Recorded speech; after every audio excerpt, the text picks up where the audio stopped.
السلام علیکم ورحمۃ اللہ وبرکاتہ۔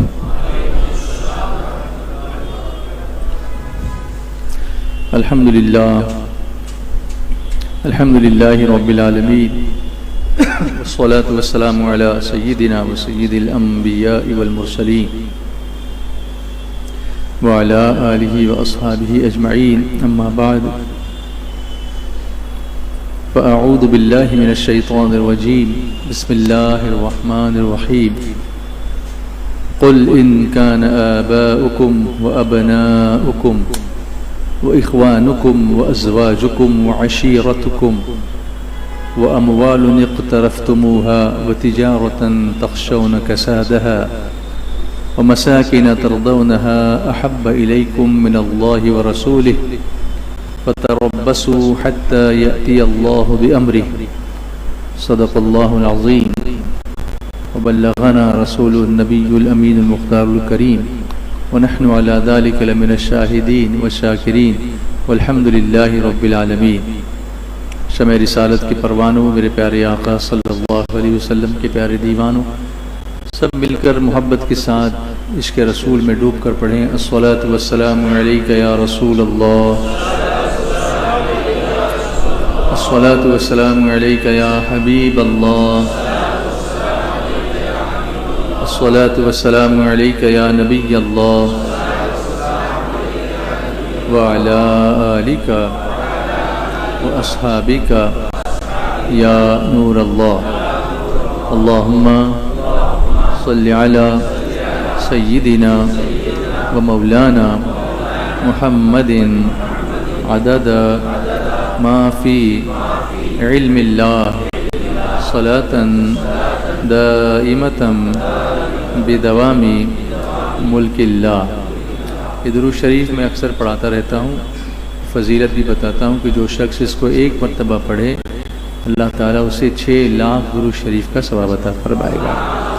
ایک درود شریف اور ہے جس کو اکثر ہم اپنے اجتماعات میں پڑھاتے بھی ہیں اور یاد بھی کراتے رہتے ہیں، ہمارے مبلغین بھی آپ کو یاد کراتے ہیں، وہ اس کو ایک بار اور ہم ریپیٹ کر لیتے ہیں اور پھر اس کی فضیلت اگر آپ کو یاد آئے تو آپ بتائیں، نہیں تو پھر میں بتا دوں گا انشاءاللہ۔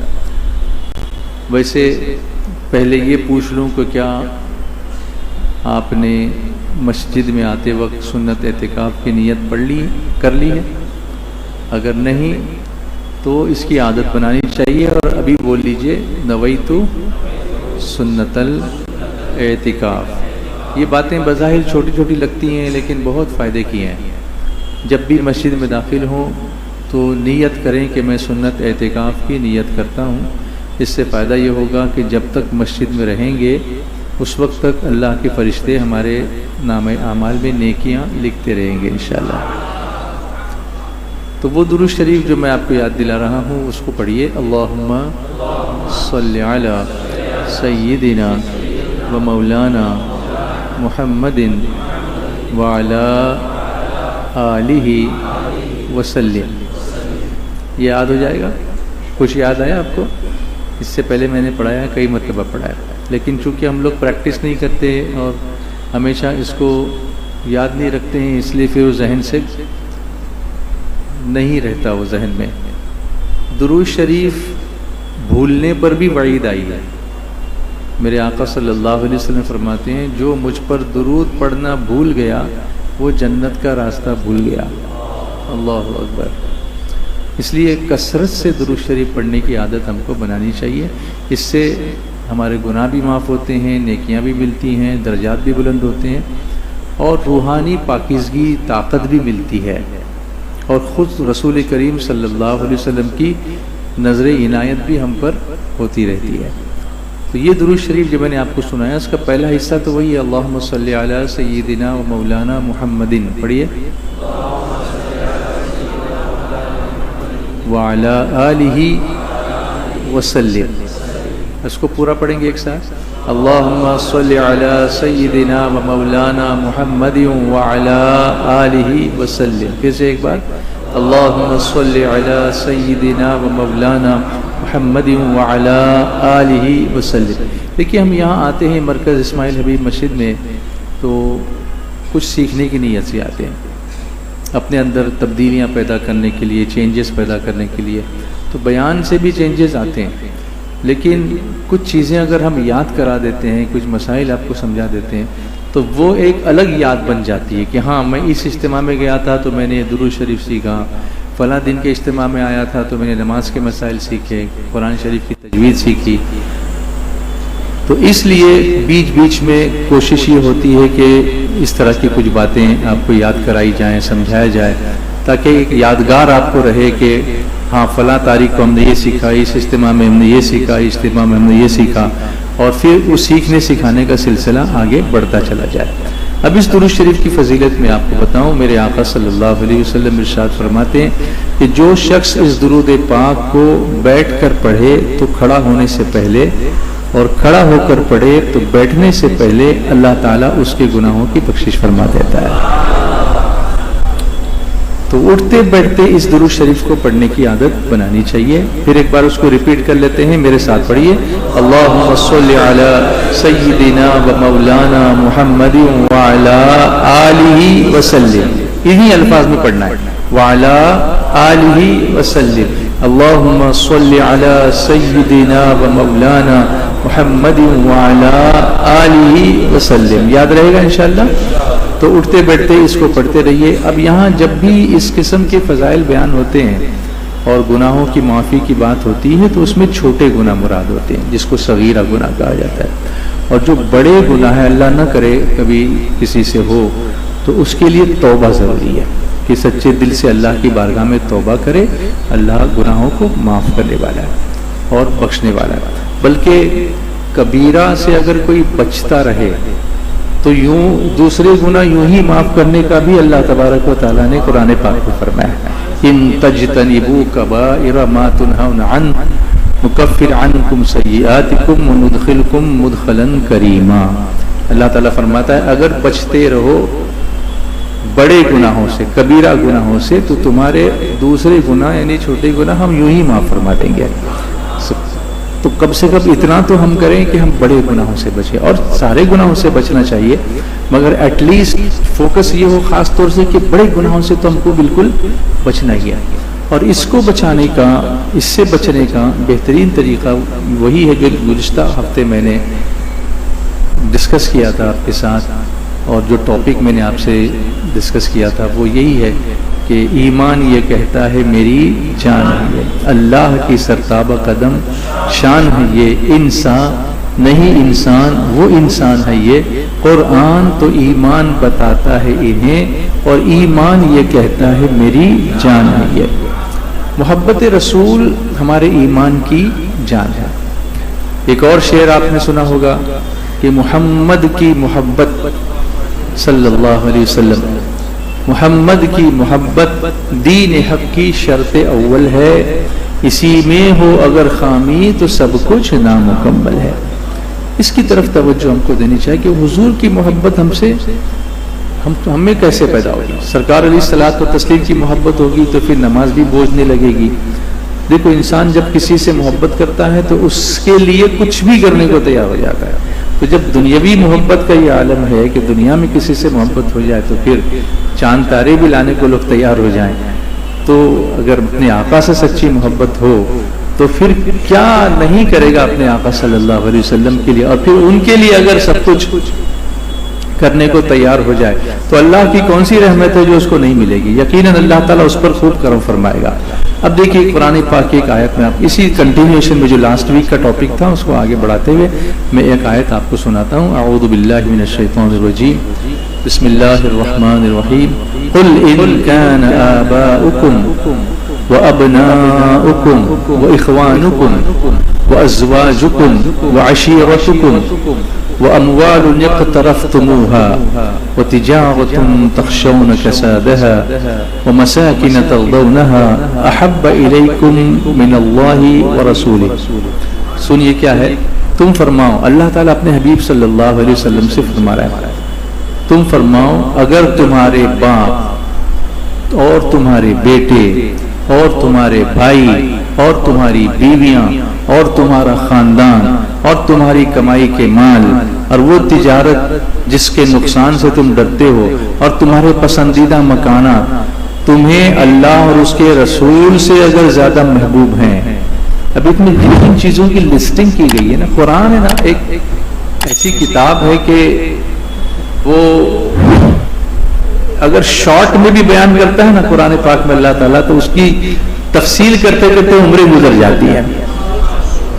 کھول کھول کے لوگ بیان کرتے رہتے ہیں اس کو, اور پھر بھی وہ بیان مکمل نہیں ہوتا. بہت سارے لا کے جو بڑے بڑے پروفیسرز ہیں, ایڈوکیٹس ہیں, سالیسیٹرز ہیں, انہوں نے جب وراثت کے مسائل قرآن کریم میں پڑھے, اور ایسے لوگ جن کی volumes and volumes of books ہیں امریکہ کے ہیں, تو انہوں نے یہ کہا کہ قرآن پاک میں یہ جو چند آیتیں ہیں نا, یہ ہمارے والیومز پہ بھاری ہیں, کیونکہ اس میں کوئی ایسپیکٹ, کوئی اینگل چھوڑا ہی نہیں ہے. اگر کسی کی وراثت کو تقسیم کرنا ہو تو ہم تو اتنی موٹی موٹی کتابیں لکھ کے بیٹھے ہیں, پھر بھی لوگوں کو کلیئر نہیں ہوتا. لیکن اللہ نے اپنی ان آیتوں میں اتنا واضح ارشاد فرما دیا ہے کہ اس کے بعد کوئی اشکال باقی ہی نہیں رہتا کہ اگر ایسا ہوا تو کیا ہوگا, ایسا ہوا تو کیا ہوگا, ایسا ہوا تو کیا, کوئی چیز باقی نہیں رہتی. یہ قرآن کریم کا اعجاز ہے. اور اسی لیے ہمیں قرآن کریم سے بہت محبت ہونی چاہیے, کیونکہ حضور صلی اللہ علیہ وسلم نے یہ بھی ارشاد فرمایا ہے کہ اپنی اولاد کو 3 چیزیں سکھاؤ. نمبر 1 اپنے نبی کی محبت, نمبر 2 نبی کے اہل بیت کی محبت, اور نمبر 3 قرآن پاک کی تلاوت کی محبت. تو اللہ ہمیں قرآن پاک کی کثرت سے تلاوت کرنے کی بھی توفیق عطا فرمائے. تو یہاں جن چیزوں سے محبت کر کے انسان دنیا میں گرفتار ہوتا ہے, وہ ساری چیزوں کا یہاں پہ بیان کر دیا گیا.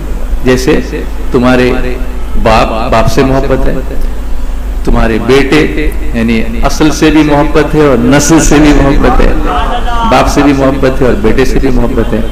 پھر بھائی جو برانچز ہیں, تمہاری بیویاں, اب ان کے بارے میں کیا کہا جائے, وہ تو ہے ہی محبت ہوتی ہے قدرتی طور پر اللہ تعالیٰ اس کے دل میں وہ محبت ڈال دیتا ہے. جبکہ 2 اجنبی ہوتے, لیکن جب نکاح کا ایک چھوٹا سا لفظ بول دیا جاتا ہے کہ قبول ہے, تو پھر وہ محبت پیدا ہو جاتی ہے کہ کیا کہنا.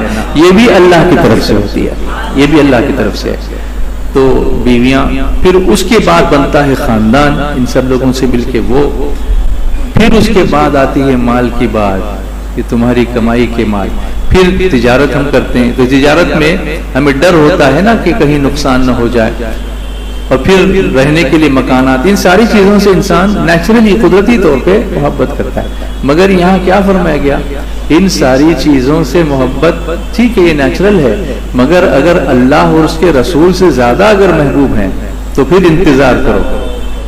کس چیز کا انتظار کرو؟ فَتَرَبَّصُوا حَتَّى يَأْتِيَ اللَّهُ بِأَمْرِهِ, تو انتظار کرو یہاں تک کہ اللہ اپنا حکم لائے. کتنی اہم بات یہاں پر بتائی گئی. یہ محبتیں ہونی چاہیے, لیکن میری زندگی, میری آبرو, یہ متاع عشق رسول ہے. جو یہ درد ہے تو قرار جاں اگر یہ زخم تو پھول ہے. تجھے ناز حور و قصور پر, مجھے ناز ذکر رسول پر. تجھے ناز حور و قصور پر, مجھے ناز ذکر رسول پر. تیری خلد کیسی ہے تو بتا, میری خلد کوئے رسول ہے. سبحان اللہ. تو اللہ اس کے رسول کی محبت. اب یہ محبت حاصل کیسے ہوگی, اللہ کی محبت کیسے حاصل ہوگی؟ کچھ لوگ ایسے ہیں جو اللہ سے محبت کو دعویٰ کرتے ہیں, لیکن رسول اللہ کے بارے میں کچھ نہ کچھ دل میں ان کے کچھ نہ کچھ رہتا ہی ہے. اس کے بارے میں پھر وہ پتہ نہیں کیا کیا باتیں کرتے ہیں, جنریشن نیکسٹ کو کیا کیا بتاتے رہتے ہیں, اور ان کو ہر چیز میں شرک نظر آنے لگتا ہے. وہ ایک الگ ٹاپک ہے, علماء اس پر بیان کرتے رہتے ہیں, مگر یہاں سمجھانے کی نیت سے میں بول رہا ہوں. اللہ کی محبت کیسے پیدا ہوگی؟ تو اس کے لیے اللہ نے فرمایا قل ان کنتم تحبون اللہ فاتبعونی یحببکم اللہ. اے محبوب صلی اللہ علیہ وسلم تم فرما دو کہ اے لوگو, اگر تم اللہ سے محبت کرتے ہو تو میرے فرما بردار بن جاؤ. اللہ تم سے محبت فرمائے گا. اگر حضور کے پیچھے چلیں گے تو اللہ فرماتا ہے کہ میں تم سے محبت کروں گا.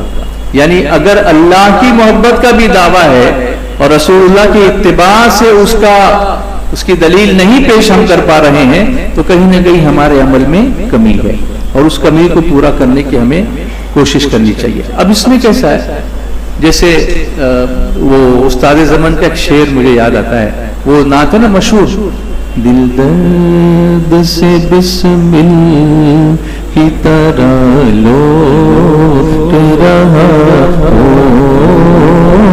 دل درد سے بسمل کی طرح لوٹ رہا ہو، سینے پہ تسلی کو تیرا ہاتھ دھرا ہو، سینے تسلی کو تیرا ہاتھ دھرا ہو، تیری چوکھٹ پہ جھکا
پھر سے پڑھو آپ بھی پڑھیں گے میرے ساتھ جو تم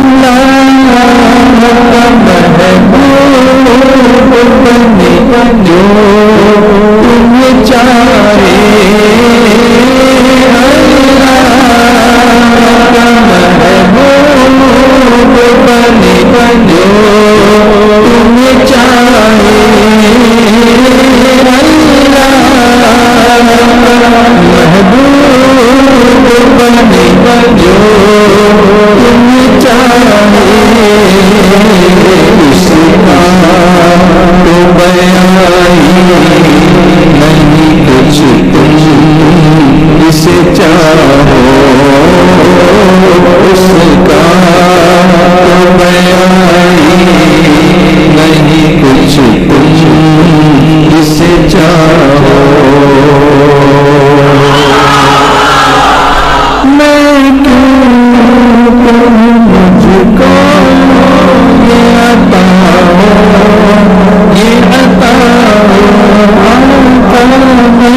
فاروق اعظم کا نام سنا ہے؟ کون ہے؟ خلیفہ امیر المؤمنین، دوسرے خلیفہ مسلمانوں کی. کتنا جلال تھا آپ کو اور کیا محبت رسول تھی آپ کی. سرکار صلی اللہ علیہ وسلم فرماتے ہیں کہ عمر شیطان تم سے اتنا ڈرتا ہے کہ تم جس راستے سے گزرتے ہو وہ راستہ بدل کے نکل جاتا ہے. اور کما قال رسول اللہ صلی اللہ علیہ وسلم. اس قدر محبت رسول میں سرشار تھے. میں نے ایک مرتبہ یہاں بیان کیا تھا فاروق اعظم ایز این ایڈمنسٹریٹر. تو جو ماڈرن ایڈمنسٹریشن سسٹم ہے نا، اس کی کئی بنیادیں فاروق اعظم نے رکھی ہیں. پولیس ڈپارٹمنٹ ہو یا پھر عدلیہ ہو، ججز کا تقرر ہو، مؤذنین کی اور اماموں کی وظائف ہوں، بہت ساری چیزیں آپ نے، جس کو کہتے ہیں کہ جو مسافروں کے لیے جو سرائے بنائی جاتی ہے وہ ہو، روڈز ہوں، یہ بہت سارے ڈپارٹمنٹ فاروق اعظم نے شروع فرمائے تھے اور آج دنیا اسی ماڈل کو فالو کرتی ہے. یہاں تک کہ جو غریب لوگ جو رہتے ہیں پبلک میں، جیسے ایک ملک ہے اور اس ملک میں کئی ایسے لوگ ہوتے ہیں جن کے گھر میں کھانے پینے کو کچھ نہیں ہوتا، تو آج یورپ کی بہت ساری گورنمنٹس ان کو وظیفے دیتی ہے، ان کو الاؤنس دیتی ہے، ان کے گھر پہ کھانے پینے کا انتظام کرتی ہے. یہ سسٹم بھی، جس کو پبلک ویلفیئر سسٹم کہتے ہیں آج کی زبان میں، یہ سسٹم بھی فاروق اعظم نے شروع کیا تھا.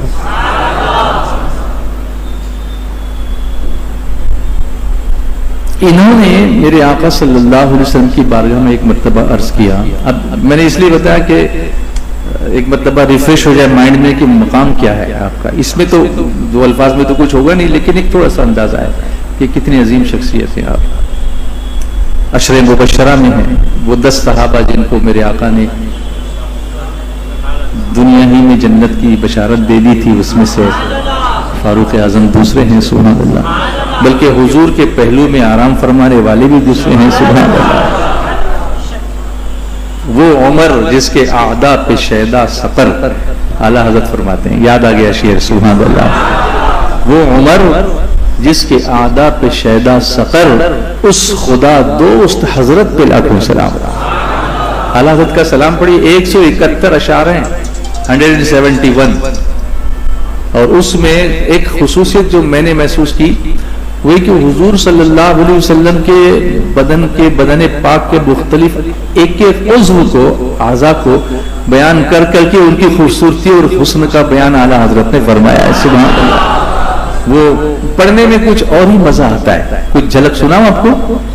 جس کے ماتھے شفاعت کا سیرا رہا، اس جبین سعادت پہ، جبین یعنی پیشانی. پھر اس کے بعد آئیے جن کے سجدے کو میرا بیٹا جھوٹی، جن کے سجدے کو میرا بیٹا باجوٹی، وہ کی لطافت پہ.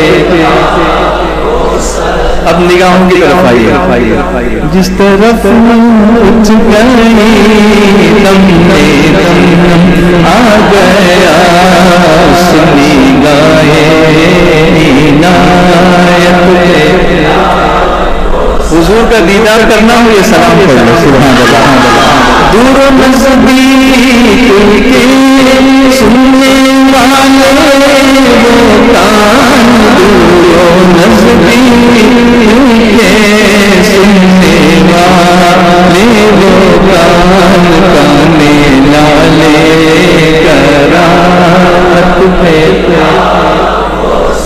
پتلی پتلی بھولے اس کی پتیاں لبوں کی نزاکت پہ وہ زبان جس کو سب ان کی کندی کہیں وہ زبان جس کو سب ان کی کندی کہیں اس کی نافذ حکومت پہ وہ دہن جس کی حسبات وہی خدا وہ دہن اس کی ہر بات وہی خدا چشمہ میں علم و حکمت پلا ہو سلام کے چشمے میں رائے دریا انگلیوں کی کرامت پلا ہاتھ جسم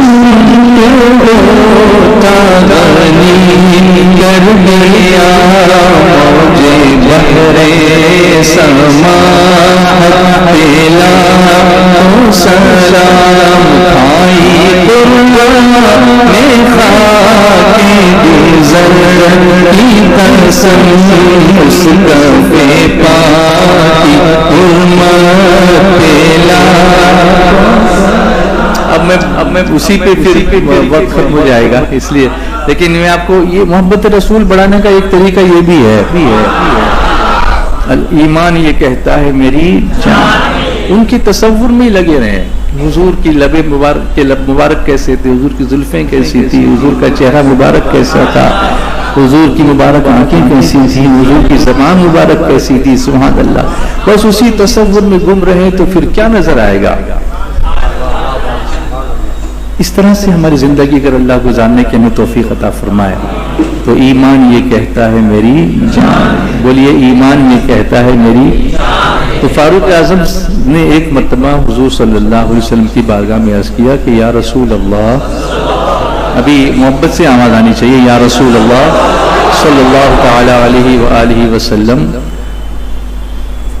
آپ مجھے میری جان کے علاوہ ہر چیز سے زیادہ محبوب ہیں. میں آپ سے محبت کرتا ہوں لیکن اپنی جان کے علاوہ ہر چیز سے زیادہ آپ مجھ سے محبوب ہیں. میرے آقا علیہ الصلوۃ والسلام نے فرمایا اس ذات کی قسم جس کے قبضے قدرت میں میری جان ہے، اے عمر تمہارا ایمان اس وقت تک کامل نہیں ہوگا جب تک میں تمہارے نزدیک تمہاری جان سے بھی زیادہ محبوب نہ ہو جاؤں. یعنی جب تک جان سے بھی زیادہ حضور سے محبت نہ ہو اس وقت تک ہمارا ایمان کامل نہیں ہوگا. بس یہ سنا فاروق اعظم نے اور پھر عرض کرتے ہیں یا رسول اللہ صلی اللہ علیہ وسلم، اب میری کیفیت میں یہ پاتا ہوں کہ آپ مجھے اپنی جان سے بھی زیادہ عزیز ہیں. سبحان اللہ. تو جانتے ہو میرے سرکار کیا فرماتے ہیں؟ فرمائے الآن یا عمر، اے عمر اب تمہارا ایمان کامل ہوا. سبحان اللہ. اللہ کی سرتابہ قدم شان ہے یہ، انسان نہیں انسان، وہ انسان ہے یہ. قرآن تو ایمان بتاتا ہے انہیں اور ایمان یہ کہتا ہے میری جان. اب یاد رکھیے جس سے جان سے بھی زیادہ محبت ہوگی تو ان کے فرمان سے بھی محبت ہوگی. پھر وہ کوئی بندہ بے نمازی رہے گا؟ جواب دیجئے. ہم میں بہت سارے ایسے ہیں، میں ان کی محبت پر سوال یا نشان نہیں پیش کرتا. بہت سارے ایسے کبھی کبھی ایسے بھی ہوتے ہیں جو بیچارے بہت عمل نہیں کر پاتے لیکن ہوتی ہے محبت، ایسے بھی لوگ ہوتے ہیں. مگر اس کو اگر جلا ملتی ہے نہ تو وہ اطاعت سے ملتی ہے، اگر طاقت ملتی ہے تو فرما برداری سے ملتی ہے. وہ طاقت دلانی چاہیے. آج کی اس محفل میں اگر ہم نے یہ ارادہ کر لیا کہ اب ہماری نماز نہیں چھوٹے گی کبھی انشاءاللہ، تو میں سمجھوں گا آج ہمارا یہاں آنا کامیاب ہوگا. میں ایک ایگزامپل دیتا ہوں کیفیت کیسے ہوتی ہے. جب دوپہر ہوتی ہے 12 بجتے ہیں، 1 بجتا ہے، 2 بجتے ہیں اور کچھ کھانے کو نہیں ملے تو کیا ہوتا ہے؟ مجھے جواب چاہیے آپ کا. بے چینی ہوتی ہے. کب تک بے چینی ہوتی ہے؟ جب تک کھانا لو. صبح اٹھتے ہیں رات بھر سونے کے بعد تو پہلے کیا چاہیے ہوتا ہے؟ بھائی ہمیں نہ ستا پہلے دے ناشتا، ہے نا؟ یہی ہوتا ہے. تو اس کے بغیر جواب دیجیے، اس کے بغیر بے چینی ہوتی ہے. اور اگر کسی بندے کو بھوک نہیں لگے تو اس کے لیے ہم کیا سوچتے ہیں؟ نہیں، پیٹ بھرا ہوا نہیں ہے لیکن بھوک ہی نہیں لگتی ہے تو وہ کیا ہے؟ جی بیمار ہے. سیدھی سی بات ہے، بھوک نہ لگنا بیماری کی علامت ہے. ڈاکٹر بھی اگر آپ کسی وجہ سے ڈاکٹرز کو وزٹ کریں گے تو پوچھتے بھوک لگتی ہے، اور دوائیاں لینے کے بعد جیسے جیسے بھوک واپس آتی ہے نا تو لوگ ڈاکٹر کہتے ہیں کہ اب تو صحت مند ہو رہا ہے کیونکہ تیری بھوک واپس آ گئی. تو جسم کو بھوک نہ لگنا یہ بیماری کی علامت ہے. اور جسم کی بھوک جن چیزوں سے مٹتی ہے وہ کون کون سی چیزیں ہیں؟ کیا کیا کھاتے ہیں ہم؟ اب بولتے جائیے جلدی ورنہ ٹائم ہو جائے گا، پھر ذکر دعا نہیں ہو پائے گی. نہیں تو بولیے کیا کیا کھاتے ہیں؟ ہاں کھانا میں اس پہ کیا ہے سو بولو، اللہ کے بندو کچھ تو بولو. ہاں دال پہلے یاد آ گئی آپ کو. بھائی دال یہ ہے دال، تو چاول ہے، گیہوں ہے، دال ہے، روٹی ہے، سبزی ہے، ترکاری ہے، فروٹس ہے، جو بھی آپ لیتے ہیں. یہ سب کہاں سے نکلتا ہے؟ بولیے زمین سے. پانی کہاں سے نکلتا ہے؟ زمین سے. اب آپ دیکھیں اللہ کا نظام دیکھیے. ہمارا بدن بنا ہے مٹی سے، ہمارا جسم بنا ہے مٹی سے، تو جسمانی راحت دینے والی ساری چیزیں آتی ہیں مٹی سے. لیکن زندگی کے لیے صرف جسم سے کام تو نہیں چلتا، اس کے لیے روح چاہیے. روح آئی ہے عرش سے.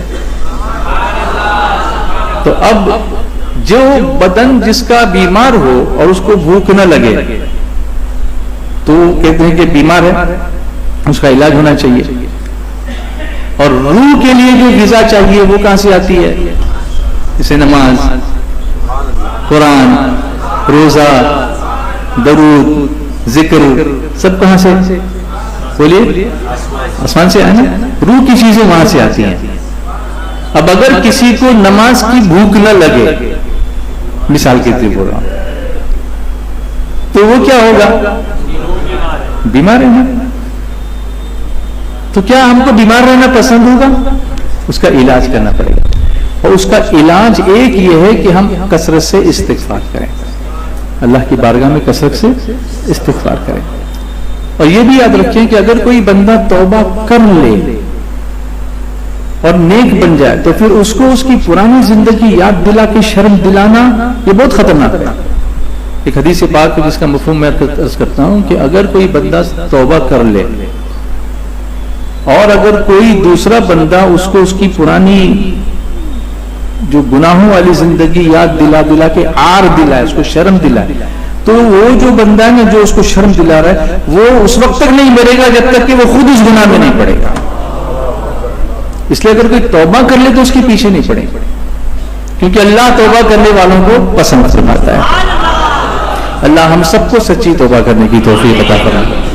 تو اگر نماز کی بھوک نہیں لگی اس کا مطلب ہماری روح بیمار ہے، تو اس کا علاج ہونا چاہیے. اس کا علاج استغفار ہے، اس کا علاج درود شریف کی کثرت ہے، اس کا علاج نیک لوگوں کی صحبت ہے، اس کا علاج سنی دعوت اسلامی کے اجتماع میں آ کر ماحول میں بیٹھنا ہے، اس کا علاج قافلوں میں جا کر کے سفر کرنا ہے، اس کا علاج علماء کی صحبت اختیار کرنی ہے، اس کا علاج قرآن پاک کی تلاوت ہے. میری زندگی میری آبرو یہ متاع عشق رسول ہے، جو یہ درد ہے تو قرار جاں ہے، اگر یہ زخم تو پھول ہے. تجھے ناز حور و قصور پر، مجھے ناز ذکر رسول پر. تیری خلد کیسی ہے تو بتا، میری خلد کوئی رسول ہے. ایمان یہ کہتا ہے میری. اور جب وہ جان بن جاتے ہیں نا تو اعلیٰ حضرت فرماتے ہیں جان ہے تو جہان ہے. کون سا شعر ہے وہ؟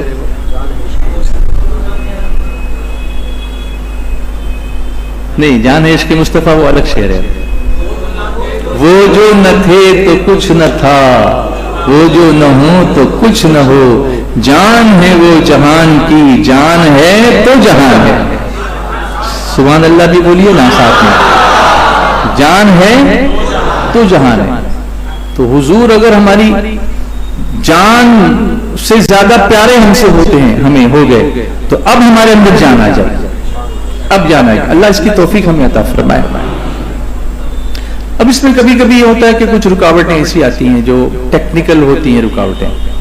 کبھی ارے یہ نفل ہی تو ہے، ارے اس کا تو حکم نہیں دیا گیا، ارے یہ غیر مقتدہ ہی تو ہے، اس کی تاکید نہیں ہے، مجھے ٹائم نہیں، میں سنت نہیں پڑھتا ہوں. اس طرح سے یہ سب ہوتا ہے. لیکن صحابہ کرام کا معاملہ کیا تھا؟ تو حضرت عبداللہ ابن مسعود رضی اللہ تعالیٰ عنہ، جن کا نام آپ نے سنا ہوگا، بہت مشہور صحابی ہیں. ایک مرتبہ حدیث شریف بیان فرما رہے تھے. ابھی حدیث شریف بیان کرتے کرتے بیان پورا بھی نہیں ہو گیا اور مسکرانے لگے. تو لوگوں نے کہا یہاں مسکرانے کی کون سی جگہ ہے؟ ابھی تو آپ بیان کر رہے ہیں، درس دے رہے ہیں حدیث کا، یہاں مسکرانے کی کون سی جگہ ہے؟ نہیں، بلکہ لوگوں نے نہیں پوچھا، آپ نے خود ہی پوچھا کہ آپ مجھ سے پوچھو گے نہیں میں کیوں مسکرا رہا ہوں. اللہ اکبر. یہ ہے ادائے مصطفیٰ کو ادا کرنے والی جو محبت تھی نا، سبحان اللہ. اب مجھ سے پوچھو گے نہیں کہ میں کیوں مسکرا ہوں. لوگوں نے پوچھا کہ وہ کیوں مسکرائے، تو ارشاد فرمایا جب رسول کریم صلی اللہ علیہ وآلہ وسلم نے یہ واقعہ سنایا تھا تو آپ بھی مسکرا دیے تھے، تو اسی ادا کو ادا کرنے کے لیے میں مسکرا رہا ہوں. سبحان اللہ. بولیے نا، بولو نا. جس کی تسکین سے روتے ہوئے ہنس پڑے،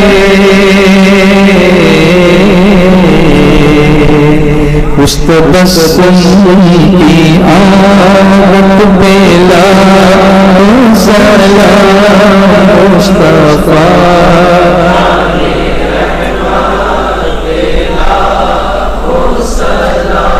شمع بز میں ہدایت پہ. مرزا صاحب تھے نا، جن کی نعتیں میں اکثر آپ کو سناتا ہوں. وہ 40 سال مسلسل مدینے جاتے رہے تھے اور ہم لوگ ان کے ساتھ وقت بتاتے. پھر مدینے میں بھی ان کے ساتھ کافی وقت مجھے ملا. لاسٹ میں تو ویل چیئر پہ جاتے تھے لیکن جاتے تھے. اور پہلے جب طاقت تھی تو انہوں نے حج کیا، بعد میں جاتے تھے تو مدینے میں ہی رہتے تھے. پھر ان کی نعت کا ایک شعر بھی ہے، کہتے ہیں لوگ مجھ سے پوچھتے ہیں کہ آپ مدینے میں ہی رہتے ہو، مکہ نہیں جاتے؟ تو کہتے ہیں کہ میں جھوٹ نہ بولوں گا ملا کے ڈرانے سے، میں جھوٹ نہ بولوں گا ملا کے ڈرانے سے، آتا ہوں مدینے میں میں حج کے بہانے سے. مدینے میں رہتے تھے. تو ایک دن یہاں ہمارے الحاج عثمان بھائی کے گھر پہ ان کی دعوت تھی، ادھر یہاں کھامے اسٹریٹ پر. مجھے بھی انہوں نے بلایا تھا. تو وہ مسافر تھے اور ان کو سفر کرنا تھا مکے کی طرف، مدینے کی طرف. تو رات کافی ہو گئی تھی اور عشاء کی نماز ہم لوگوں نے نہیں پڑھی تھی، تو ہم نے سوچا چلو وہیں جماعت کر لیں. تو انہوں نے مجھ سے کہا کہ آپ نماز پڑھائیے. اب میں نماز پڑھانے کی تیاری کر رہا ہوں، اتنے میں انہوں نے نیت باندھ لی. تو میں نے سوچا کہ مجھے نماز پڑھانے کے لیے کہہ رہے ہیں، پھر نیت بھی مان لی، انہوں نے خود پڑھنا بھی شروع کر دیا. تو میں تھوڑا انتظار کیا، سلام پھیرا. تو میں نے کہا حضرت آپ نے پڑھ لی؟ بولے نہیں، سنت پڑھ رہا تھا. حضرت آپ مسافر بھی ہو، یہ سنت غیر مقتدہ بھی ہے عشاء سے پہلے کی. تو میرا ہاتھ پکڑ کے ایسے، ہاتھ ان کا بڑھاپے کا ہاتھ تھا، وہ ابھی بھی مجھے وہ لمس ابھی ہی یاد ہے. وہ کہنے لگے کہ بیٹا مقتدہ یا غیر مقتدہ ہے تو سنت میرے مصطفیٰ کی نا. اللہ اکبر. دیکھو یہ جو صحبتوں سے سیکھنے کو ملتا ہے نا، وہ کتابوں سے، صرف کتاب سے نہیں ملتا، صرف کتاب سے نہیں ملے گا. یہ ایک لمحہ جو نقش ہو گیا نا دماغ پہ، وہ نہیں جاتا ہے، وہ نہیں جاتا ہے. تو پھر کسی نے کہا، بلکہ عثمان بھائی کے بھائی نے، شبیر بھائی نے کہا کہ حضرت ان کے لیے دعا فرمائے کہ یہ مدینے جائیں. تو مجھے بولے اچھا مدینے جانا چاہتے ہو؟ انہوں نے کہا حضرت آپ دعا فرما دیں گے تو ہو جائے گا, آپ تو ہر سال جاتے ہیں. تو مجھ کو بولے کوئی نا معمولی سی چیز خرید لو. میں سمجھا نہیں کہ کیا کہنا چاہتے ہیں, معمولی چیز خرید لو اور مدینے جانے کا کیا تعلق ہے. تو عرفان بھائی نمک والا اس وقت موجود تھے, وہ دوڑ کے باہر گئے, مجھے کچھ بولے بھی نہیں, وہ بھی بہت مخلص آدمی ہے ماشاءاللہ, ایکٹیو ہی رہتے. دوڑ کے باہر گئے اور ایک بالٹی خرید کے لائے, بکٹ. تو میں نے کہا اب اس کا کیا کرنا؟ تو بولے اس پہ لکھو سامان مدینہ. تو میں نے مارکر پین منگوایا, اس پہ لکھا سامان مدینہ. بولے ٹھیک ہے, اب یہ لوگوں کو دکھاتے رہو. میں نے کہا حضرت کچھ سمجھ میں نہیں آ رہا ہے کہ سامان مدینہ لکھنا, بالٹی دکھانا, اس سے کیسے مدینے کی حاضری ہو جائے گی. کہا بیٹا لوگ ہیں نا تم کو ہنسیں گے تم پر کہ یہ بکٹ لے کے نکلا ہے جانے کو, کیا وہاں بالٹی نہیں ملتی ہے, معمولی چیز لے کے جا رہا ہے, کیا ہے اس کو دماغ اس کا ٹھیک ہے ایسے. تو جتنا لوگ تم پہ ہنسیں گے اتنا ان کے کرم کو جوش آئے گا اور تمہاری حاضری ہو جائے گی. اور ویسا ہی وہ اسی سال میری پہلی حاضری ہوئی اور اس کے بعد آج تک ہو ہی رہی ہے الحمدللہ. کبھی کبھی بزرگوں سے ایسی باتیں سیکھنے کو مل جاتی ہیں تو وہ نقش ہو جاتی ہیں دماغ پر. سامان مدینہ سبحان اللہ, کہا معمولی چیز خرید کے لے کے آؤ. سبحان اللہ. تو پھر ان کی نعتیں میں پڑھتا تھا, آپ کو سناتا ہوں نا میں, راتیں بھی مدینے کی, راتیں بھی مدینے کی, راتیں بھی مدینے کی, راتیں بھی مدینے کی, جینے میں یہ جینا ہے, کیا بات ہے جینے کی, جینے میں یہ جینا ہے, ہر سال پیدا کی گلیاں سے وہ گزرے تھے, ہر سال پیدا کی گلیاں سے وہ گزرے تھے, ہر سال پیدا کی گلیاں سے وہ گزرے تھے, گلیاں سے وہ گزرے تھے, ان گلیوں میں اب تک خوشبو ہے پسینے کی, گلیوں میں اب تک خوشبو ہے پسینے. وقت نہیں ہے ورنہ پوری سناتا. اس رات کو مدینے میں ان کے سامنے محفل میں پڑھنے کا جو مزہ ہوتا تھا وہ آج بھی میں محسوس کرتا ہوں. سبحان اللہ. اس نعت کا جو مقطع انہوں نے پہلے لکھا تھا یہ بھی انہوں نے بتایا.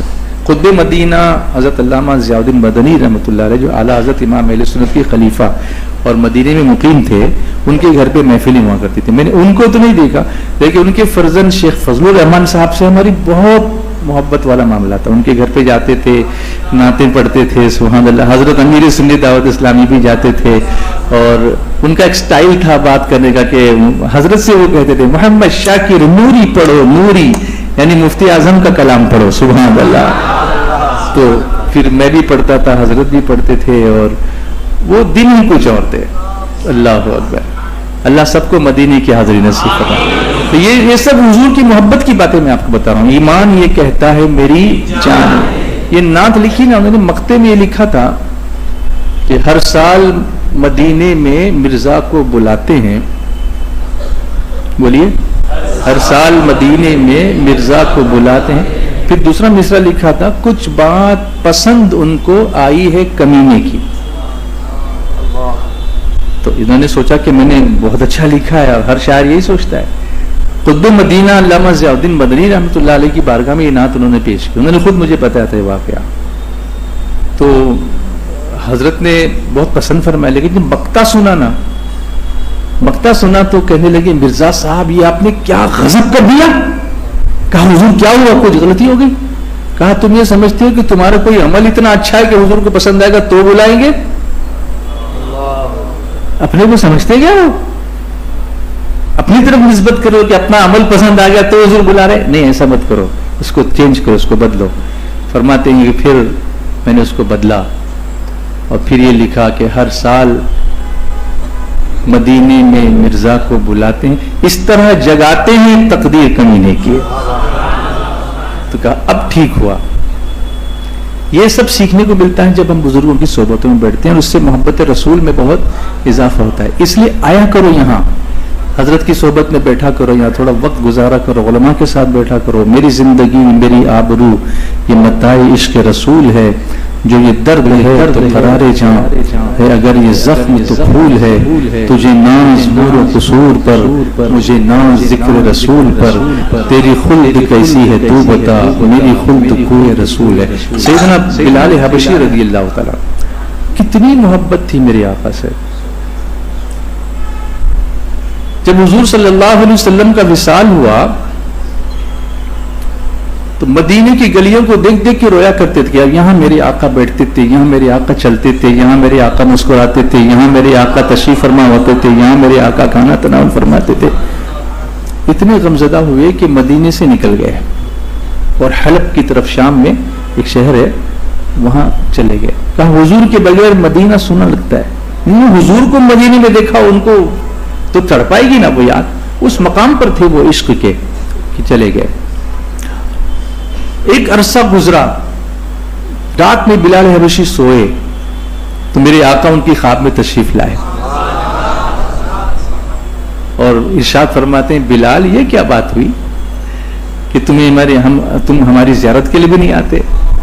اللہ اکبر، کیا ابھی وہ وقت نہیں آیا کہ تم میری زیارت کے لیے حاضر ہو جاؤ؟ یہ فرمان سنتے ہی صبح اٹھے اور سیدھے مدینے کی طرف چل پڑے۔ سبحان اللہ، میں مدینے چلا، بلکہ زیادہ اپریت تو وہ ہوگا پیغام سبانا ہے گلزار نبی سے، آیا ہے بلاوا مجھے دربار نبی سے، دربار نبی سے، کہ حضور نے خود بلایا تو بلال کیا بھی وقت نہیں آیا کہ تم ہماری زیارت کے لیے حاضر ہو جاؤ؟ جس کو حضور خود بلائیں، سبحان اللہ، بولیے نا محبت سے، بولو ہے یہ آرزو جو ہوں سرخ رو، ملے دو جہان کی آبرو، میں کہوں غلام ہوں آپ کا، وہ کہیں کہ ہم کے قبول ہے۔ سبحان اللہ۔ آئے مدینے میں تشریف لائے اور حضور کو تلاش کریں، دیوانہ وار میرے آقا کا، حالانکہ جانتے ہیں کہ سرکار آپ پردہ فرما چکے، لیکن وہ جو تڑپ تھی نا، یا رسول اللہ یا رسول اللہ یا رسول اللہ، بس حضور کو تلاش کر رہے ہیں، سرکار کو ڈھونڈ رہے ہیں۔ سب لوگ تسلی دے رہے ہیں کہ بلال تم تو جانتے ہو سرکار علیہ الصلوۃ والتسلیم اب اپنے حیات ظاہری مکمل فرما چکے ہیں اور وہ اپنے رب کی رفیق اعلیٰ کی طرف تشریف فرما ہو چکے ہیں، لیکن وہ تڑپ جو تھی حجرہ عائشہ صدیقہ میں آپ تشریف لائے، قبر انور پر پہنچے اور عرض کرتے یا رسول اللہ صلی اللہ علیہ وسلم، حلب سے غلام کو بلایا زیارت کے لیے، اور جب غلام زیارت کے لیے حاضر ہو گیا تو آپ پردے میں ہیں۔ اللہ اکبر، آپ پردے میں ہیں۔ یہ عشق کی باتیں ہیں، یہ عشق کی باتیں، اے عشق تیرے صدقے جلنے سے چھٹے سستے، جو آگ بجھا دے گی وہ آگ لگائی ہے۔ سبحان اللہ، کیا بروقت اشعار یاد آ جاتے ہیں اعلیٰ حضرت کے، سبحان اللہ، یہ بھی کرم ہے۔ سبحان اللہ، ادھر یہ باتیں ہو رہی تھی، ادھر لوگوں میں خبر پھیل گئی کہ بلال آ گئے۔ اب سارا مدینہ آ گیا حضرت بلال سے ملنے کے مسجد نبوی شریف میں، چھوٹے چھوٹے بچے بھی بلک کے رونے لگے، ماؤں سے پوچھتے ہیں امی جان وہ تو آ گئے جو اذان دیتے تھے، وہ کب آئیں گے جو نماز پڑھایا کرتے تھے؟ سبحان اللہ، یعنی حضور کے دیدار کے لیے سب تڑپنے لگے۔ اب سب لوگوں نے عرض کیا بلال بہت دنوں سے وہ اذان مدینے میں نہیں گونجی جو تم دیتے تھے، آج وہ اذان سنا دو۔ کہا لوگوں مجھے اس پہ مجبور مت کرو، میں نہیں کر سکوں گا یہ، اب حضور کا دیدار نہیں ہو رہا تو میں نہیں کر سکوں گا یہ۔ پھر لوگوں نے حضرت حسنین کریمین کو سفارش کے لیے پیش کیا، امام حسن امام حسین، اگر آپ کہو گے تو بلال منع نہیں کریں گے۔ اب دونوں شہزادوں نے جب عرض کیا تو عرض کرنے لگے کہ اب دونوں شہزادوں کا حکم ہے تو پھر اب میں منع نہیں کر سکتا۔ اب کھڑے ہوئے اور مسجد نبوی شریف کی چھت پہ جہاں وہ اذان دیتے تھے وہاں سے اذان دینی شروع کی، اور پورے مدینے میں جو ایک ایسا عالم ہو گیا کہ لوگ دوڑ پڑے دیوان نوار مسجد نبوی شریف کی طرف، اور جہاں پھر ان کی زبان سے نکلا اشہد ان محمد رسول اللہ،